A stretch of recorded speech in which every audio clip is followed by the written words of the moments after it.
เสียงพยางมาเนาะจ้า เสียง แม่บอ ค่ะ สบายดีแม่ สบายดีค่ะหายหน้าให้ตาไปบนมือบริเวณค่ะ ไอแม่ไม่ได้ออกคลิปเท่าไรมือแล้วแม่ นั่นแหละพี่น้องการเจ็บการเป็นพี่น้องเอ้ยมีใหญ่ซ้อนกาบอนกระสันหันพุ่งคันสิปลาสิปล่อย พัวไม่ใหญ่ซอนเด้ คนใหญ่ซ้อนหนัง ซึ่งลึง คือหัวนุ่ม เอิญพัวมา ผัว พี่น้องปองปลาย เขาพูดกูก็กินขับเปียกเข้ามาคุมาตะบัดนะพอดีเขาแม่แอนต้มขับเปียกขา พี่น้องปองปลายสิมาเข่าเรื่องเลยพี่น้องบัดนี้ เขาเลื่อนคดี ตอนนี้นะอีแม่ซ้อนกะเดือดห่อนอยู่อีแม่ซ้อนแล้วก็เนาะ โดยยุ่งยาวแห้งพี่น้อง หยุ่งแห้งหยุ่งยากแห้ง คำสิว่ายุ่งสมัย พี่สะพ้ายกระป่วย อืม ร้านกระป่วย หลานกับป่วยหลานเคยกระโซ่ครับบ่มาเลย หลานเคยนะ บ้านนี้ สวัสดี แล้วตอนนี้นั่น อีแม่นะแทบสิบ่ได้ลงมาไก่ โดย มาอยู่เถื่อหนึ่งเมื่อเถื่อ ปีนซ้ายปีนขวาบ่ได้ก้นบ่ได้อยู่เป็นพนัยพี่น้อง พี่สะพ้ายลาวพี่น้องเอ้ยบอลมือเทียน บอลเทียนเฮาไปเอาดอกกระเจียวกับเรามามือนั่นแหละเราป่วย ป่วยกับรักษาทั้งไสยศาสตร์พี่น้อง ที่ไปให้ปอุดมสมบูรณ์ครับผมเสร็จแล้วหาหวยมาติดตามเลยก็เลยทักเสร็จหาจากเบอร์ ก็เลยมารักษาทั้งไสยศาสตร์อยู่เพื่อนพ่อใหญ่พายด้วยนี่ กระเบาบางไปหลายเติบเลยพี่น้องเอ้ย แม่เราสู่พี่น้องฟังดูอันตอนมานะเป็นแนวใดแบบเหตุการณ์เป็นอีหยังแหน่พิษอีหยังแหน่ที่อาการป่วยฮะเด โดยพี่น้อง อืม มียายซ้อนกับสิมาสัมภาษณ์สู่พังเรื่อง เรา ที่เป็นน่ะคล้องแม่บักคล้องตาบ่เห็นพี่น้องเขาบอกงมงวยเขาบ่เสือกับผัดพ่อเสือบ่อยว่ามากขึ้นเพื่อนพอใหญ่ปึบมาอาการเจ็บพอนออกไปพี่น้องพ่อแม่อาจารย์พวกอาจารย์พระท่านเด็ดเป่านี่พ่อว่าขึ้นเรือ มอเราเป็นแนวใดเราสู่พี่น้องฟังดู เจ็บกินข้าวก็บ่ได้นอนก็บ่ได้เจ็บนั่น3 วันพี่น้องบ่ได้กินข้าวบ่ได้กินน้ำน จ อน น ใจ บ่ได้ สิขาด ใจสิขาดมื้อนั่นแหละมื้อนั่นแหละน้องเลยไปปักซองน้องไปปักซองนี่ยายซ้อนนี่แหละ อืม ออกไปปักซองกับลูกที่2 คนแหละไปแล้วอ้ายกับพี่นางนั่นโทรหาว่าน้องอยู่ไสเดี๋ยวนี้เพิ่นสิทนบ่ไหวเดี๋ยวใจสิขาดเด้อพี่น้อง อืม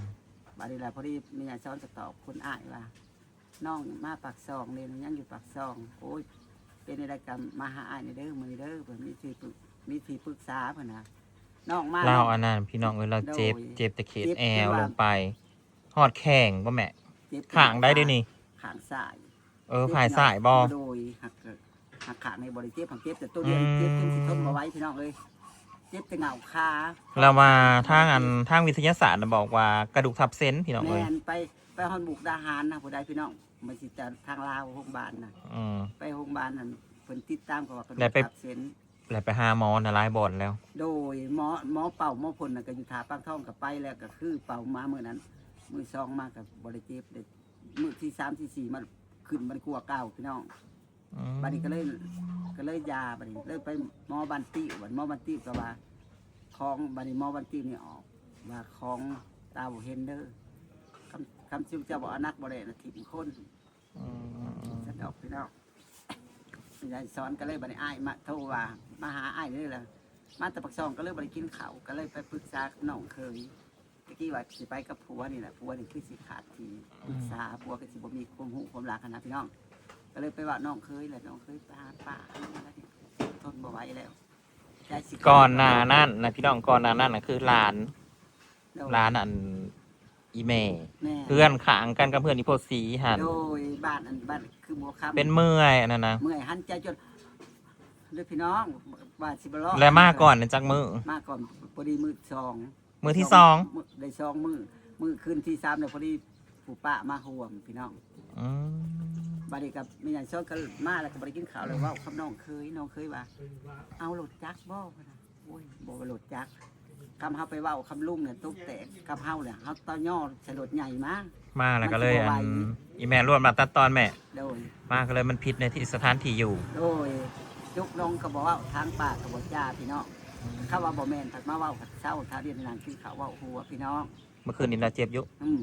บ่ได้เจ็บแต่มื้อนั่นแหละก็คอยมาเลยก็น้ำหาบ่เจ็บก็บ่มีเดียวนี่นะอันมาขึ้นเฮือนซื่อๆแล้วพี่น้องสิเว้าสู่พังบ่ทันได้เป่าได้พ่นแล้วบัดนี้ล่ะมาประมาณเคี่ยวหมากจืด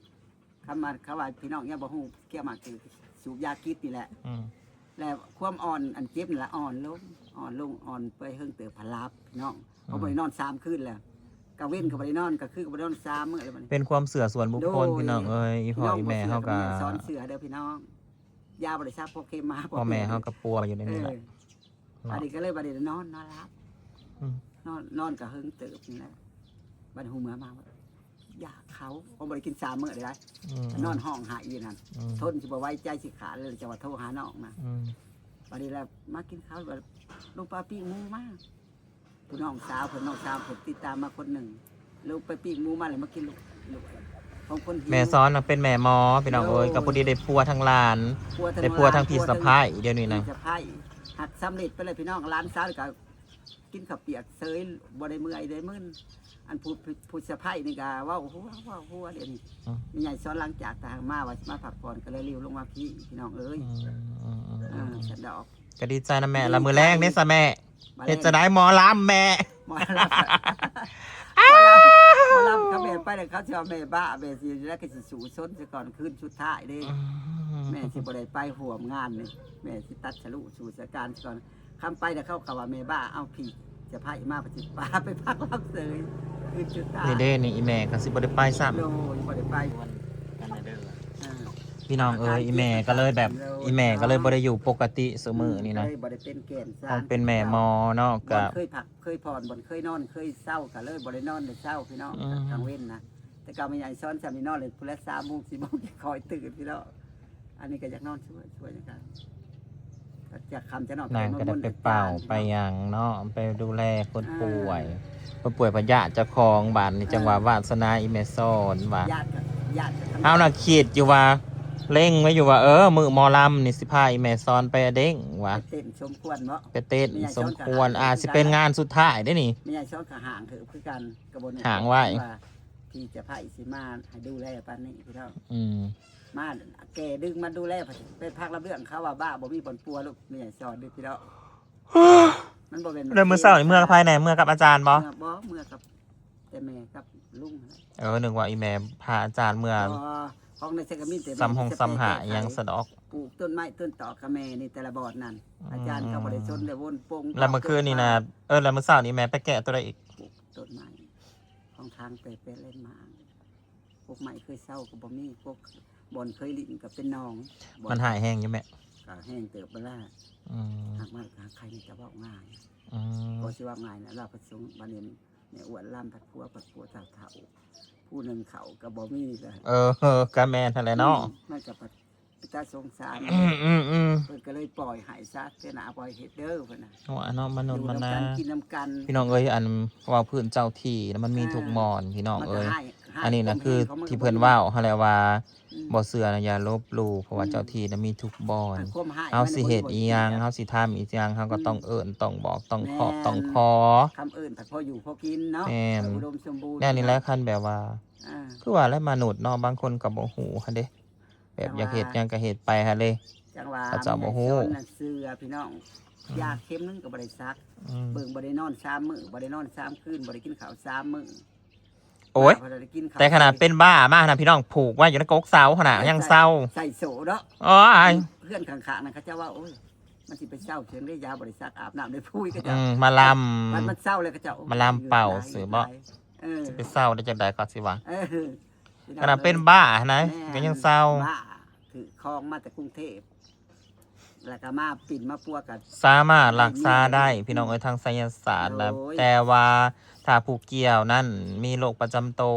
ทางเฮาก็บ่สามารถที่จะรักษาได้เพิ่นก็รักษาบ่ได้ตับบ่ปอดบ่ปีบ่ได้ไปย่อมเด้อพี่น้องมาหลอกมะเร็งไปจังซั่นนะบ่ได้เฮ็ดบ่นั่นเพิ่นได้พี่น้องถ้ามีแบบว่าของแบบนี้นะจะพาจกออกมาดูตั้งไว้ก่อนแน่ทานถือคล้องแบบนี้นะถือคล้องถือยางถือหวานถือยาเขาเนี่ยรักษาได้อยู่คงใช้ยาศาสตร์เนาะแม่คนลองนะคนก็เคยแก้มาก็ดีใจนะอีแม่ที่ว่า มีใหญ่สอน พี่นางอีแม่ก็ดีขืนลานอีแม่ก็ดีขืนอีแม่จังสิได้พัก เขาว่า ผ่อน เขาว่าแม่ คันมีคนมาปัวถ้าเราคิดนะแม่เฮาเพราะว่าแม่เฮาน่ะเป็นตัวตั้งตัวตึง ตัว เด็ ดึ ตัว งตัวจอง ตัวดึงตัวจอง อีหยัง ขาดอีแม่ซ่อนบ่ได้พี่น้อง งานใดก็บ่ว่าสิเป็นหน้าห้านหมอลำ มื้อแรกนี่แหละเขาสิถามหาเจ้าอีแม่เอ้ย เขาบ่เฮ็ดเขาสิแปลก ได้ซ้อนบ่ได้มาเบ้า เขาสิหาว่าเจ้าโซ่เด้อแม่บาดนี้ ซ้อนโซ่บ่คือการเจ้าเพิ่นมาตีเพิ่นมาโหเจ้าว่าโซ่บ่จักก็สิว่าอยู่พี่น้องเอาตามความจริงสู่กันพังบ่โนหัวม่วนเด้อพี่น้อง